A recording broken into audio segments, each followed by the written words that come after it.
So the founder and CEO of TheyDo is trying to break exactly that problem, to break silos in the user journey and to overcome that and create a better customer experience and ultimately shorten sales cycles. And I think that's something that's highly relevant to every single entrepreneur. Without further ado, I'm waiting for our next speaker. There he is. Fantastic. Welcome on the stage, Jochem from TheyDo.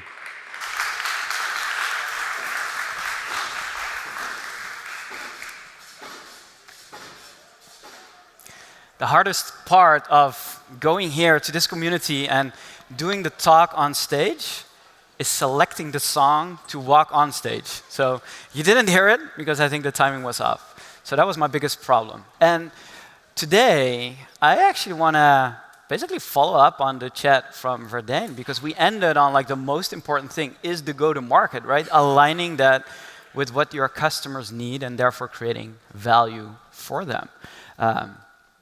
The title of my talk is pretty cheesy, but we did it.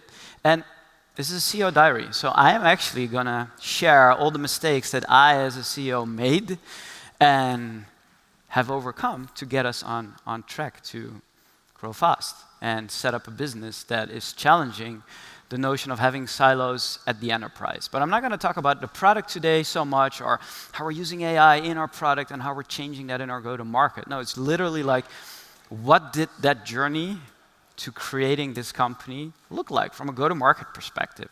So I'll talk a lot about journeys, but I'm going to make it for you. So who of you is selling to enterprise companies?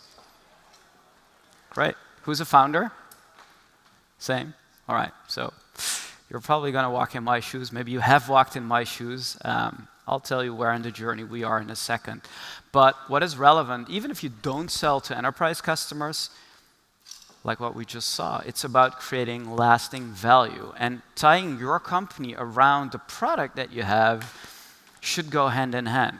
So if we think about how do customers buy, it comes down to a simple journey like this, right? I mean, they're in discovery mode. Are they even aware that they have a problem? Do they want to solve the problem? And do they want to move on to buying? And ultimately, do they want to adopt and expand? It's as simple as that. So basically, like, this is the money slide I'm going to give you. Like, if you do things right, with your customers, you're growing and creating value for them. And while doing that, you earn the right to increase your ACV to the next customer. It's as simple as that, right? So maybe I can end here, but I made a couple of mistakes along the way. So let's dig into that. And you have to understand like where I'm coming from as a CEO, because I'm not your typical go-to-market CEO or like a tech CEO. My co-founder, CTO, is sitting over there. I come from design. So I'm standing in this big innovation kitchen. Those were the fashionable things back in the enterprise world a couple of years ago. I was the founder of a design agency. And my agency, what we did was we turned data, customer research, internal misalignment into knowledge. And we used the customer journey, this was one of the journeys that we actually did, to bring the teams, to bring the management, but also bring the customer data together. So I'm standing in this big room, right, filled with Post-its on the wall, personas, journeys. Management was about to come in, right? And we're standing there with the core team. There were a couple of customers that we worked with to get to some level of detail on the journey, on the insight that we needed to move the project forward. And I started shaking. Not because the management team was coming in, but I looked at my partner, one of my partners. Martin was his name. And I look at him, and he knows. He's looking in my eyes, and he knows what I'm talking about. I started shaking. I think we have messed this up so badly. So the management team walks into that room, and for the next 15 minutes, that room was on fire. The customers were raving about the insights they have found together with us, about the potential of the solution that we were bringing forward to that management team. And they loved it as well. There were cheers, and they said, yes, we're greenlighting the project. Here's the budget. Let's go for it. And I know we failed, because the next day we come into the office, and it's business as usual. And my now co-founder said to me, we got to digitize this process, man. It's like we go over it step by step again and again. And we got hired by the next VP in that company to do it again. So we wanted to productize our process for the agency. That's where I'm coming from. And this was like the first version of what now is TheyDo, AI, experience intelligence platform for teams that want to align their company around the customer journey. So this is where I'm coming from. So as a designer, had I known what I know today about building a company, I'm not sure if I would have even started it. But we said, yes, let's go all in and let's raise some money to do it. And we had another naive idea, which was great at first. I mean, this was the time of PLG, right? I mean, does anyone have a PLG playbook in their company? Raise their hands. Yes, you won. Well, 2 years ago, everyone would go hands up, right? Now it's all AI, and it's all like word of mouth throws us back. But we thought the customer journey is such a simple thing. Everyone uses it. Every project starts with it. Every company has them. So it makes sense. Like when we build a great solution, that will spread into the company. Well, little did we know that was not really the case, because we are serving the largest companies in the world that have all these silos that need to be cut across, and their data is collected in silos. Different teams talk about the journey as if it's the same thing, but marketing has a funnel, sales has a pipeline, customer experience is basically thinking about the end of the post-purchase experience where they're surveying people what the NPS is like. So the journey was not this common thing that we thought it was. And to make matters worse, we never built a product company. So when we had the first version of TheyDo out, it was built on a WordPress backend, and we just plopped in a server rack in one of the corporates here in Amsterdam, and we were off to the races, right? So I get this text message. For everyone who doesn't speak Dutch, it says, "I'm the security officer at Randstad. Please call me back." So this was the start of our journey. This was the start of like figuring out how to build a product, but also how to build a company around this that could actually serve and sustain enterprise customers, create value for them, and ultimately earn our right to increase our pricing. But also that I didn't know at the beginning. So just to paint you where we are today, we are on a journey from 5 to 25 million ARR, like perfect fit for Verdaan, but we're not looking to raise right now. So that's not my aim here, but just to give you a sense of where we are in that journey. We're serving the biggest customers in the world, like the Home Depot, Ford, GM, like big enterprise companies that have a lot of these silos, a lot of teams trying to bring the customer experience together. We have amazing backers. We raised a lot of money because that's necessary if you're building into the enterprise. But it's also easy to spend it on the wrong things.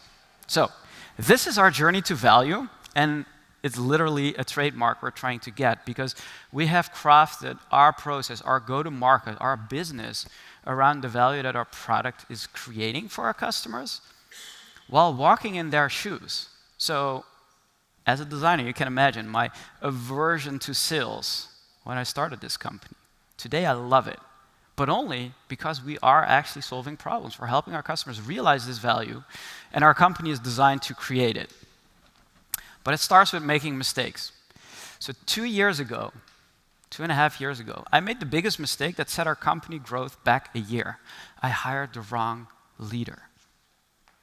He was amazing as a person. I still love him. He's now at N8N, which is an amazing company. So there was nothing wrong with him as a person. But the mistake was on me, because what I didn't appreciate was what the business and the company was that we were actually trying to build. The good thing for us is we had enterprise companies demanding our product from day one. NCR, Johnson & Johnson, Ford, these were like early customers we got. But it was just the enterprise company. It was a team inside that company. We didn't really know how to sell into those businesses. So when we were starting to have some early traction, putting a leader in place felt like the right decision. But if you think about our sales cycle, and this was the movement that we saw in the first year. Like nothing moved, nothing really shrank. The ACV remained relatively stable. We increased it a little bit, but nothing really changed. Fast forward to where I'm going to, but I'll give you some examples in between. When you hire the right leader, this is what happens. So this is when we got the right person in seat to find a way to do it better. Okay? So we cut our sales cycle in half. I'm not going to share how we did this in practice, because that actually is the wrong answer. The right question to ask is who? Who should be leading this? There's not a design founder that doesn't know anything about go-to-market. So who should be leading this? I made the wrong decision to hire the wrong person. But knowing the right person also starts with appreciating the business that you're creating. So from all the hands that I just saw, like we're selling to enterprise, there's still a big difference into, are you selling to one team in that enterprise, or are you selling to the whole company? And I love this framework from Point 9 Capital. And they basically said, like, here's how many customers you need to get to 100 million in ARR. Well, if you are selling to mice, then you need a lot, right? And if you're selling to wheels, then you don't need a lot. But understanding where you are right now, what the company profile is, the ideal customer profile, but not only just the customer profile, but really like the people in that, the teams, and the breadth of your solution will help you identify where you are today, where you want to go, and that gives you an answer on what type of go-to-market should I actually build. So this was the second mistake that I made, not really appreciating like, oh, there's different ways to go to market, there's different philosophies, different methodologies. I didn't know all of that, so I started digging. So Medpic, like that was one of the first methodologies that we all applied, right? We have Jacco van der Kooi, very famous Dutch person who created the revenue architecture. Then we have challenger sales, and we ultimately landed on command of the message, which is a methodology that is selling value to enterprise customers, crafted by a group of enterprise sellers that ultimately became famous for Okta, for Medallia. There's a certain lineage of those sales leaders. I didn't know any of this when I hired the first person who didn't move any needle for us, but I know everything when we hired the right person. So this was me, like in early 2024, when my data was showing like things were not working. We were actually like growing 3x. We went from 1 million to 3 million that year. So that was okay. I mean, if you do the triple, double. But we don't have many of those customers today because we were selling the wrong thing to the wrong people. That team was good at like selling, but they weren't creating value, and our product was not hitting it for our customers. So on paper, it looked like we grew, but the churn was brutal. And when that pattern starts to emerge, I realized like I made a big mistake. So we found a better person to change all of this. But it's not just leadership. It's also putting the right people in place that know something that no one else does. So for us, for instance, to give an example, like this was our master service agreement in 2024. It was 26 pages. Pretty fine if you sell to enterprise. But we have someone in legal that said, that's completely wrong. Let's cut it down. And what the effect was dramatic. So we cut it down to 9 pages. And the effect was the formalization stage of our pipeline. The moment that the customer actually says, like, this is great, we want to buy, that took us still like 2 months to get from like that moment to like the actual signature, the order form, and the signed contract. So by cutting it down, we dramatically decreased that time. So everything that went into formalization is now closing within the next 2 to 4 weeks.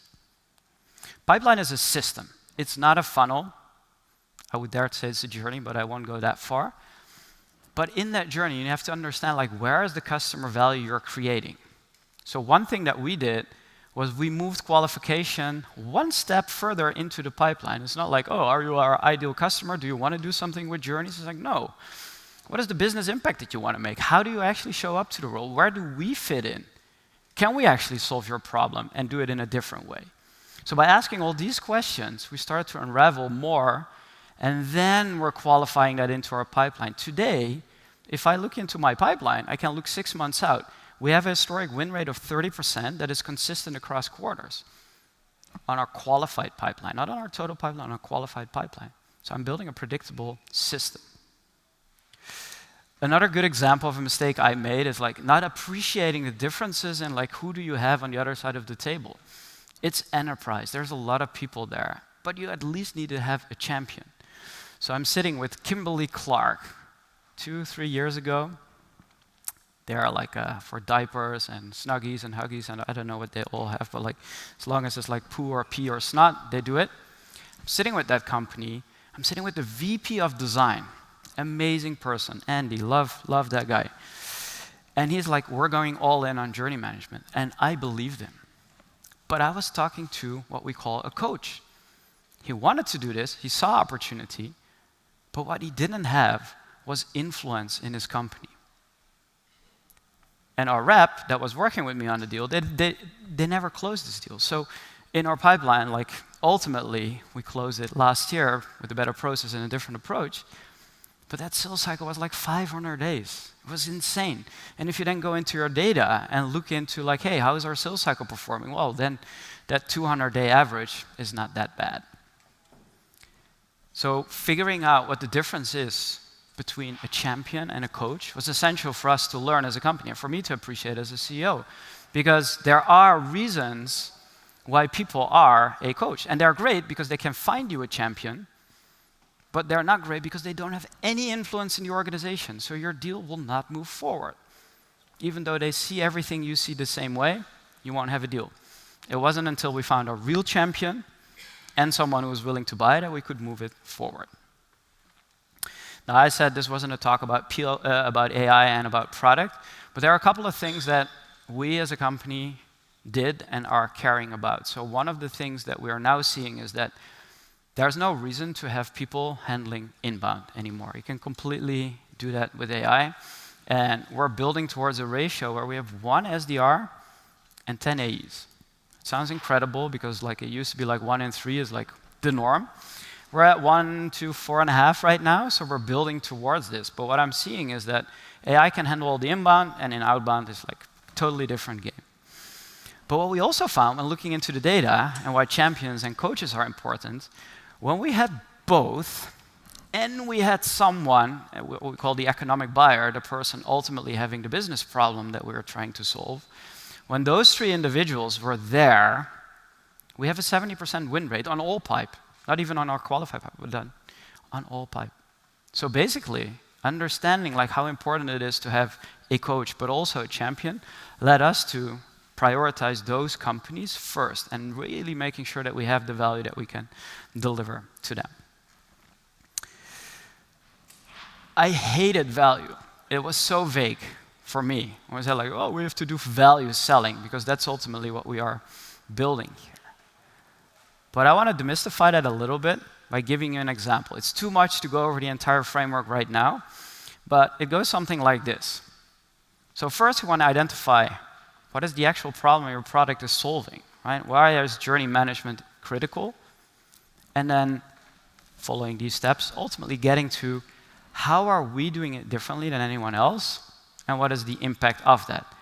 But the other thing that is critical, what I had to learn, is that you want to talk about the consequences of not taking action. Because the other thing that had our pipeline, our sales cycle take so long was there was no reason for people to say yes now and not later. But if there's real consequences that you can derive from this process, then it's actually helping you move forward. So, can I give one example, inspired for a question, to really wrap it up? Because to make it tangible, and I think this was the learning that I had to learn, this is one of the companies that we're working with, and they didn't buy a journey management solution. They just wanted to sell more cars. So what you do is you peel the onion. Like, how do you know where you want to sell more cars? What's driving selling more cars? Well, it's customer loyalty. Okay, great. Well, how do we increase that? Well, it's by improving the service experience. Where is it broken? Well, in these markets. And all of a sudden, we could say, hey, a journey management solution to tie these data and teams together in those markets will help you sell more cars. If I would have known all of this before, then I would actually be in such a good position to go really fast with our company.